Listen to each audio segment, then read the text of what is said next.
السلام علیکم ورحمۃ اللہ وبرکاتہ۔ آج ہم سیکھیں گے سکون یعنی جزم کو۔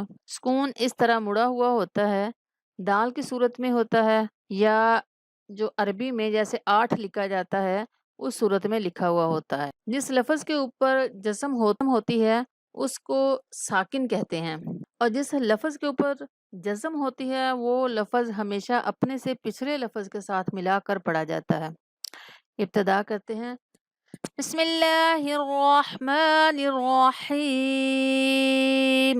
حمزہ زبر با اب، حمزہ زبر با اب، حمزہ زیر با اب، حمزہ پیش با اب، اب اب اب۔ اسی طرح ات ات ات، یہ سب جو با تا سا ان سب کے اوپر جزم ہے تو ان کو اپنا اعراب ان کے ساتھ کوئی نہیں، ان کو پچھلے لفظ کے اعراب کے ساتھ ملا کر ہم پڑھیں گے۔ اسی طرح ات ات ات، اس اس اس، اج اج اج، اح اح اح، اخ اخ اخ، اد اد اد، از از از۔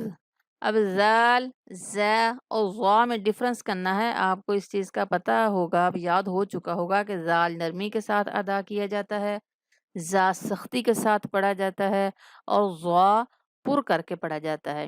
تو جب ہم ان کو پچھلے اعراب کے ساتھ ملا کر پڑھیں گے اس وقت بھی اس چیز کا خیال رکھیں گے۔ زال نرمی کے ساتھ از از از، اور را موٹا پر پڑھنا ہے، اور ار۔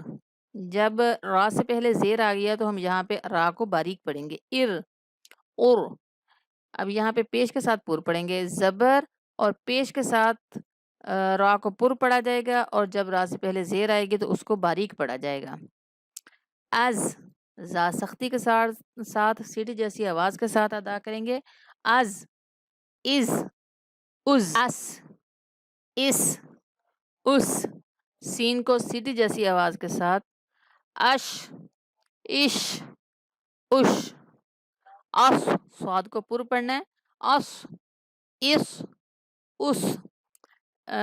جب سواد پڑھتے ہیں تو ہونٹ تھوڑے سے گول ہوں گے یہ دوسرے اعراب کے ساتھ ملاتے ہوئے، جبکہ سین پڑھیں گے تو پھر اس، ہونٹ پیچھے کو کھل جائیں گے، جیسے ہم مسکراتے ہیں تو ہونٹ پیچھے کو سائڈ کو کھل جاتے ہیں، اس طرح کھلیں گے، جبکہ سواد اس پڑھتے ہوئے ہونٹ واؤ کی طرح ہلکے سے گول ہو جائیں گے، اس اس اس، از از از، ضاد کو بھی پر کر کے اور ہونٹوں کو ہلکی سی گلائی کے ساتھ ادا کرنا ہے، از از از، ات ات ات۔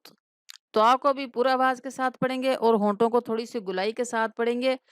جیسے تا پڑھیں گے تو ہم ہونٹ سیدھے رکھیں گے، ات، جیسے ہم مسکراتے ہیں تو سائڈ پہ ہونٹ ہمارے کھلتے ہیں، اسی طرح تا پڑھتے ہوئے ات ات ات، سائڈ کو کھل جائیں گے، جبکہ توا پڑھتے ہوئے ہونٹ گلائی میں چلے جائیں گے، آت ات ات۔ اسی طرح زوا پڑھتے ہوئے بھی ہمارے جو ہونٹ ہیں وہ گلائی میں جائیں گے، از یعنی کہ زا یا زال کی طرح سیدھے نہیں رہیں گے، گلائی میں جائیں گے، کیونکہ یہ زوا ہے تو آز، گلائی میں ہونٹوں کو لے جاتے ہوئے اس کو پڑھیں گے، آز از از۔ الحمدللہ آج ہم نے جزم بھی سیکھ لی ہے، اور انشاءاللہ العزیز آپ اس کی پریکٹس کریں گے تو یہ مزید بہتر ہو جائے گی۔ اس میں زیادہ محنت کی ضرورت پڑتی ہے، کیونکہ اس میں جو ملتے جلتے لفظ ہیں نا ان میں خاص ڈفرنس محسوس ہونا چاہیے پڑھتے ہوئے، جیسے سین سواد کا، اس ٹھیک ہے، اور ات، اور جو تا والا ہے ات سیدھا، اور یہ توا والا گلائی میں، اسی طرح زال کے ساتھ از، اور زوا کے ساتھ آز، ہونٹوں کو گلائی دیتے ہوئے۔ اللہ تعالی ہمارے پڑھنے میں، سمجھنے میں اور یاد رکھنے میں آسانیاں پیدا فرمائے۔ اسی دعا کے ساتھ ختم کرتے ہیں۔ السلام علیکم ورحمۃ اللہ وبرکاتہ۔